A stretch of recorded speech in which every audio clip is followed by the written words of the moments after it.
y lo hacemos en el nombre de Jesús. Amén. Amén. Gracias a Dios.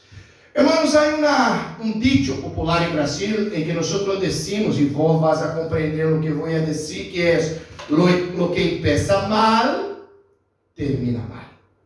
Es un dicho en Brasil, es un dicho comprensible acá en Uruguay. Si nosotros empezamos una cosa de manera equivocada, ese es el dicho popular, las cosas van a terminar o finalizar de manera equivocada también. Todavía para nosotros cristianos, aunque parezca lógico este dicho, lo que empieza mal, finaliza mal, para nosotros cristianos hay cosas que empiezan mal, pero no necesariamente vão a finalizar de maneira mala também, tampouco. Não é que eu estou a dizer que não temos que ter um cuidado com os princípios. Quando vamos a principiar uma coisa, claro que temos que ter um cuidado em saber se está em acordo com as coisas de nosso Senhor, em acordo com a palavra de nosso Deus, bajo a orientação de nuestro Salvador. Claro que tenemos que tener este cuidado, este gran cuidado. Pero aunque hay veces que nos equivocamos, puede ser que en el final, cuando haya una corrección, un arrepentimiento en la mitad del camino, las cosas se finalizan de una manera buena. Como con David. En la historia de la semana pasada, David empezó las cosas de manera equivocada. Um coração insensato. Davi já estava cansado de huir de Saúl. Já não lograva mais obter paz. E dijo Davi em seu coração: eu vou a morrer acá, eu vou a morrer allá. Um dia me vai matar Saúl, lo que sea. Então me vou para os filisteus. E a Bíblia nos diz que Davi, sem consultar-lhe a Deus, ou lhe perguntou coisa alguma, allá se foi Davi entre os filisteus e se quedou 1 ano e 4 meses. Vivió conforme a costumbre de la tierra, diz o texto. E Davi se iba, excursionava para as terras cercanas, incluso para Judá, matando a gente, roubando a gente, e volvia depois, como se não fosse nada. A ponto de que o rei de los filisteus dijo: de la maneira como está, vai ser meu escravo para sempre. Depois de isso, a Bíblia nos diz que Saúl, que lhe odiava a Davi, se foi a consultar uma hechiceira, pensando que estava falando com Samuel, e se foi a consultar uma hechiceira delas que aún sobraram, que aún estavam já em estes tempos loucos, diz a Bíblia. E Davi, como estava entre os filisteus, e Saúl vino a hacer guerra em contra os filisteus, Davi disse: eu estou por acá mesmo, me vou junto com os filisteus a guerrear em contra o povo de Israel. Que loucura! Davi estava, já havia empezado de maneira tão equivocada. Davi já tinha um coração tão insensato que já pensara: vou empreender guerra contra Judá e vou lutar junto com o exército de los filisteus. A coisa só não se sucedeu desta maneira porque os próprios filisteus se quedaram preocupados. Há um inimigo acá entre nós, Davi, el que havia matado Goliat. E dijo: ele não pode estar acá entre nós. E o próprio rei de los filisteus é que livrou a Davi de fazer este gran daño. E dijo: volve a Ziclá, vos não vas a pelear com nós e enfrentar tu próprio pueblo em contra nós. Mira a loucura. Ele havia sido ungido para ser rei em Israel e se ia a pelear contra seu próprio pueblo. Diz a Bíblia que Davi regressou a Ziclá. Pero quando Davi regressou a Ziclá, a cidade estava destruída.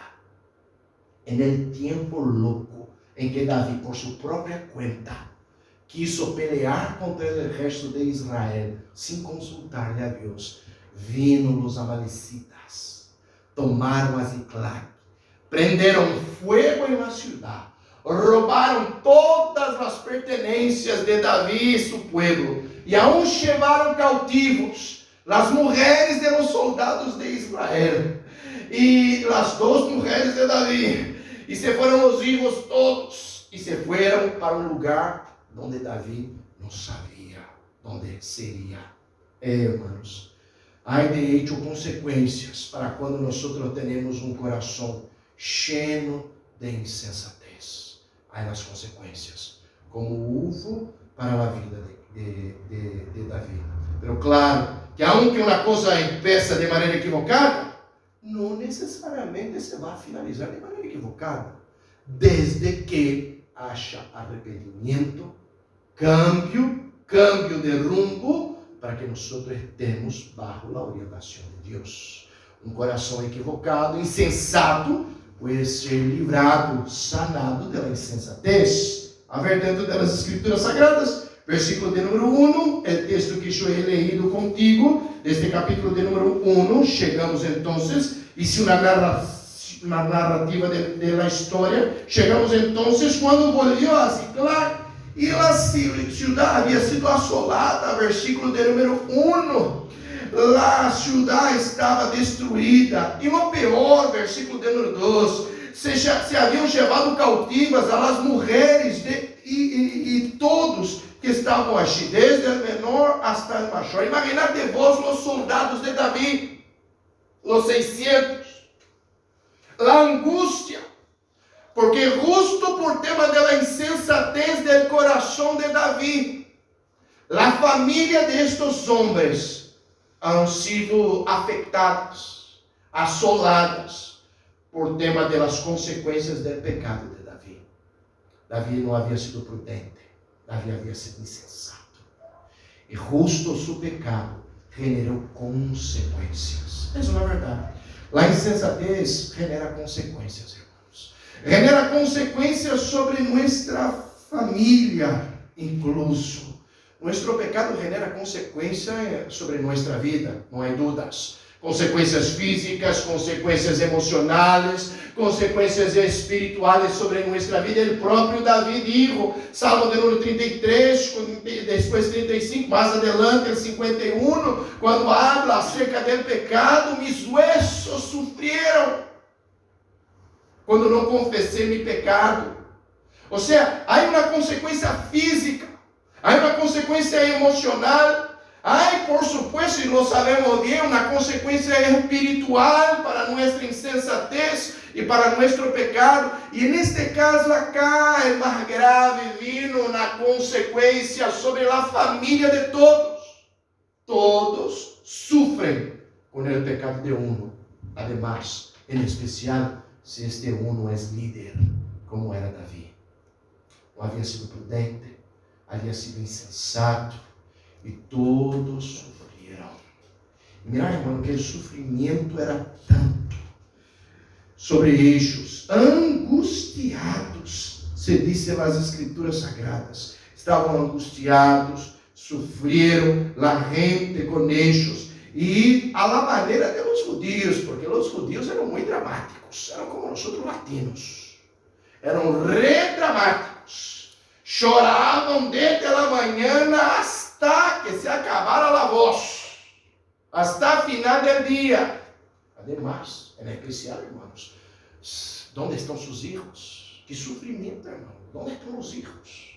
Las hijas, los niños, los más pequeños, las mujeres. Los soldados estaban en una situación de angustia tan grande a ponto de que la gente ya decía que iba a apedrearle a David.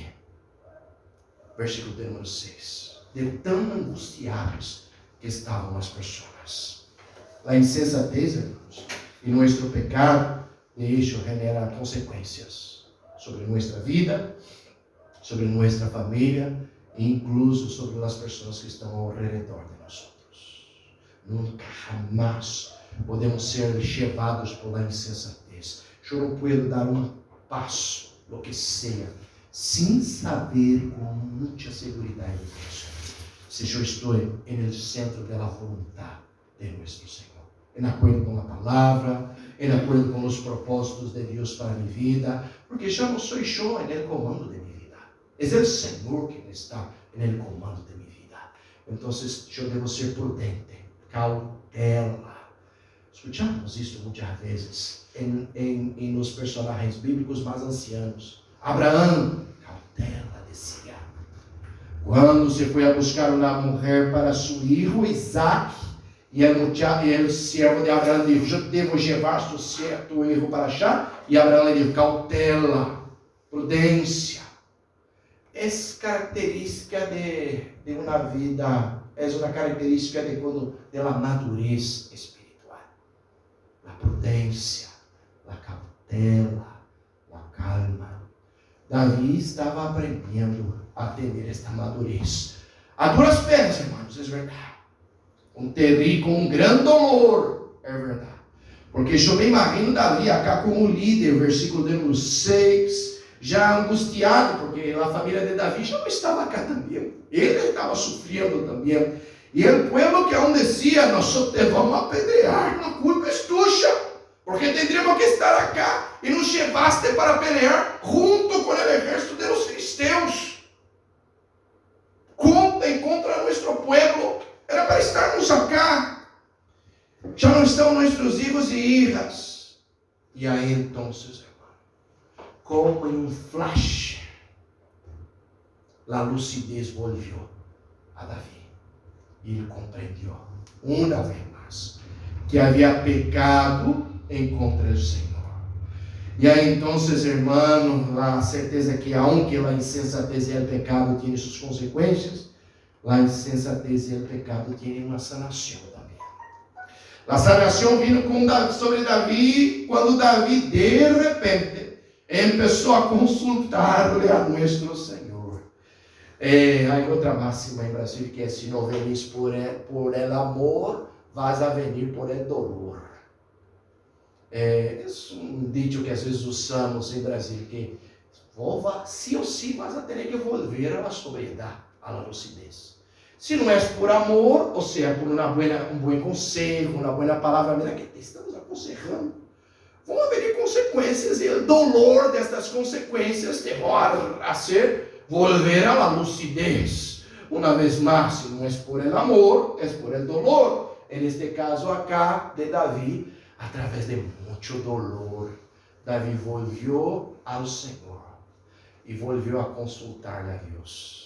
4, 5 capítulos depois, passado tantas coisas, finalmente, Davi então começou a buscar a nosso Deus.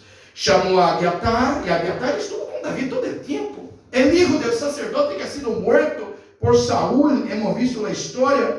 E diz a Bíblia então que ele se foi a consultar a Deus. E Davi consultou a Jeová, versículo de número 8. Em nenhum momento Davi lo havia hecho. E de repente se foi a consultar a Jeová. Los podré alcançar? Me voy, Senhor. O que eu devo fazer? E a Bíblia nos diz que o Senhor lhe deu a palavra. E lhe dijo: síguelos, porque certamente los alcançará, e de cierto livrarás a los cautivos. La sanação para o pecado, la sanação para a insensatez é volvermos a Deus. Isso lo sabemos hoje. Volvimos a Deus através de Jesucristo, nosso Senhor e nosso Salvador. Davi, confiado no Messias que ia venir, confiados em Jeová que contesta nossa oração, acá lhe foi Davi a consultar a Deus. E mira, irmãos, que era toda uma situação ritualística antes de Messias, para que Davi pudesse consultar a Deus de uma maneira clara. Há vezes que nós vamos a dizer, pero no Antigo Testamento nos parecia que Deus falava mais com nós do que no dia hoje. Não, irmão. Hoje nos habla muito mais nosso Senhor. Hebreus capítulo de número 1 adelante nos diz que hoje nos habla o Senhor através do Hijo, através de nosso Senhor. Ou seja, quando não há excusas mais para a insensatez, para o pecado. Porque quando nós temos uma dúvida, um dilema, uma situação complexa ou delicada, vou poder consultar a Deus e o Senhor te vai contestar através de outros, através da palavra, por supuesto. e através da palavra em tu íntimo, dentro de tu coração, através das escrituras, vos vas a saber a resposta, a contestação clara da direção de Deus. Volvamos. Davi volvió ao Senhor. E a insensatez de Davi, houve uma sanação para a insensatez de Davi. Quando Davi tomou a decisão que ele já sabia que deveria haver tomado antes, que era consultar-lhe a Deus. Só depois de um grande dolor é que Davi volvió e lhe consultou a Deus. E a Bíblia nos diz que esta insensatez de Davi, que tuvo consequências, que há cura para ella, por supuesto, ella se rompió en el corazón de David a través de la obediencia. Porque quando o Senhor le dijo, vete, que lo alcanzarás a ellos, y de cierto librarás a los cautivos, versículo de número 9, partió pues tempranito. Já se foi Davi com seus 600 homens, e se foi em obediência a la voz de nuestro Senhor. É secreto para a bendição, irmão. É a obediência. A bendição de Deus sobre nossa vida é consequência de uma vida de obediência. Hoje nós escutamos de tantas pessoas que se dizem crentes, ou igrejas que se dizem evangélicas, em que a pessoa vai dizer, a bendição vai vir sobre tu vida, se tu pagas, não é verdade? Há todo um trato nos dias de hoje, lastimosamente. Tu vas a dar 100, no Brasil isso é muito comum, tu vas a dar 100, o Senhor te vai dar 1000. Recente eu vi um vídeo de um pastor brasileiro que já dizia, antes as ofrendas aqui na igreja eram de 1000, agora eu já subi o estándar.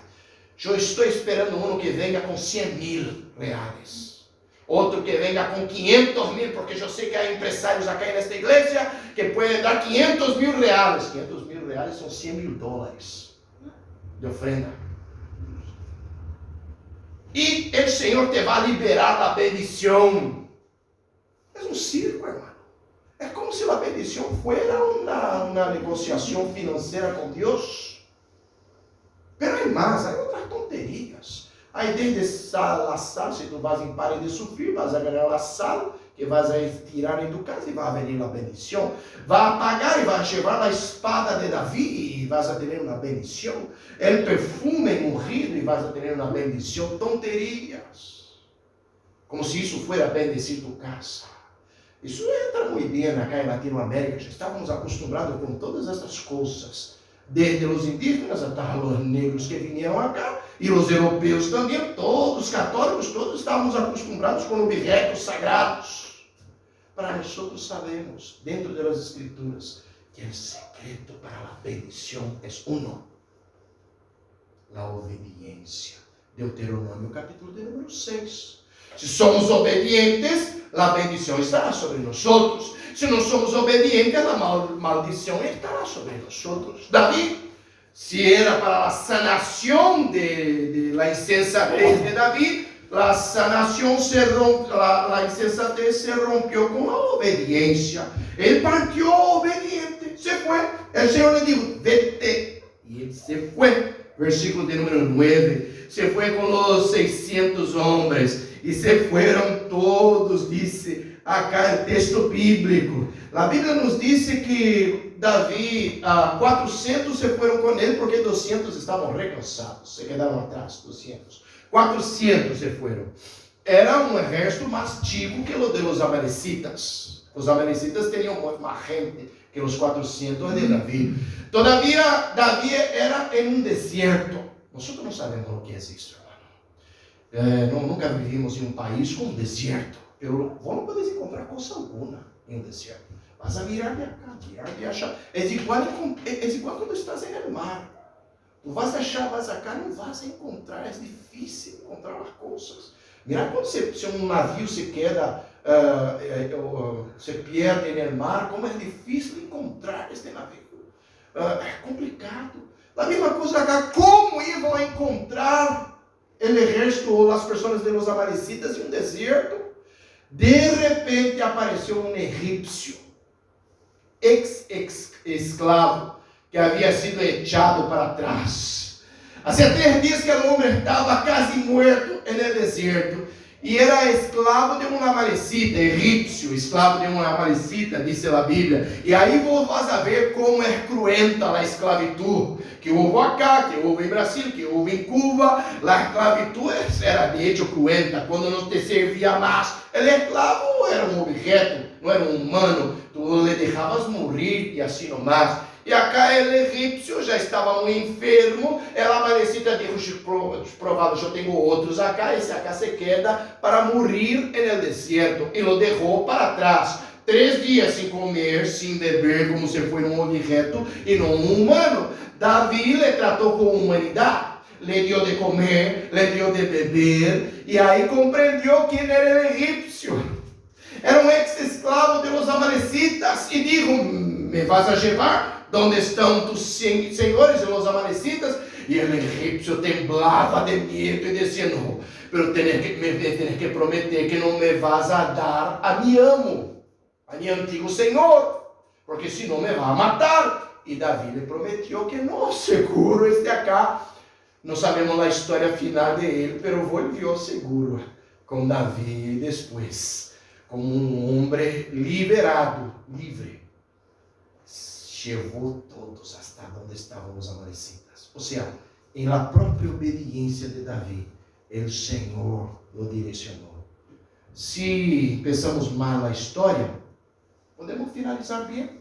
Se há uma correção, se há arrependimento, se há uma conversão, o final da história pode ser outro. O final desta história acá poderia ser de tragédia. E finalizou com uma bendição. Porque o ex-esclavo egípcio levou Davi hasta onde estavam os amalecitas. E os amalecitas estavam desprevenidos, porque comiam, bebiam, festejavam, vencimos a Davi, vencimos a los judíos e vencimos a los filisteus. Ou seja, venceram Davi, venceram os amalecitas, venceram os judíos, venceram os filisteus e levavam rumo ao outro lado a riqueza, as mulheres, ou seja, as mulheres e os vinhos valiam plata também, porque quizá iam a ser vendidos como escravos em Egipto. Valiam muitíssima plata. A mulher e os filhos de los soldados de Davi. E a Bíblia nos diz que Davi os alcançou. E com a grande bendição de Deus, os venceu. A ponto de que sobraram 400 que se foram em camechos. E a Bíblia nos diz mais, que aún permaneceram firmes, fieles a nosso Deus. Vem, irmão, vem, como está? Busca-lo já, Fabiano. Busca já. Espera, busca-lo para que venha. Decir que vem. A Bíblia nos diz no final que Davi encontrou a todos. Deja a Bíblia aí, vení, não te quero para escuchar o final, antes da oração, entrar. Me escuchas desde aí? Não hace falta chorar, vení comentar, me escuchas de aí, não é verdade? Está bem. A Bíblia nos diz então, que a palavra nos diz que Davi recuperou todo o que havia perdido, sem exceção, lo recuperou a todo. Recuperou as suas mulheres, filhos, os filhos de seus amigos, de los outros soldados, recuperou a todos, e a Bíblia nos diz que no final alcançou de hecho a vitória e a liberação. E mira al ponto de que no final de todo, a Bíblia nos diz que os soldados de Davi, os 400, nem queriam dar o botim de guerra para os outros. Não, os 200 se quedaram para trás. E Davi disse, não, vamos dividir por igual. E Davi o hizo mais. Davi aún enviou os regalos, as coisas que havia recuperado para Judá, para os ancianos, para todas as pessoas que lhe haviam auxiliado hasta cá. Não ha sido egoísta, Davi. Compartilhou todo o que rescatou com outros de Judá. Mira como cambiou Davi e sua visão. Ele que havia roubado a outros, tomou o botim e entregou todo outra vez a los de Judá e a outros também, como prueba do cambio de sua vida. Es lo que hace de hecho nuestro Señor. El gran cambio, la gran mudança que hace nuestro Señor. Un corazón que se libra de la insensatez. La insensatez tiene consecuencias, hermano. La insensatez y el pecado tiene cura. Y la insensatez se rompe con la obediencia a nuestro Señor. En el final, aquel que empezó mal, terminó bien. Por la gracia de nuestro Señor. Glorificado sea nuestro Dios. Que aprendamos con la historia de David. Que esta obediencia se hace a través de Jesucristo nuestro Señor y Salvador en los días de hoy. Que hay una sanación para el pecado a través de la gracia de nuestro Señor y Salvador. Y que este pecado, esta insensatez, se rompe con la obediencia a nuestro Señor. Que vivamos uma vida com um coração, não na insensatez, senão um coração cheio de obediência a nosso Deus. Amém, irmãos? Graças a Deus por isso.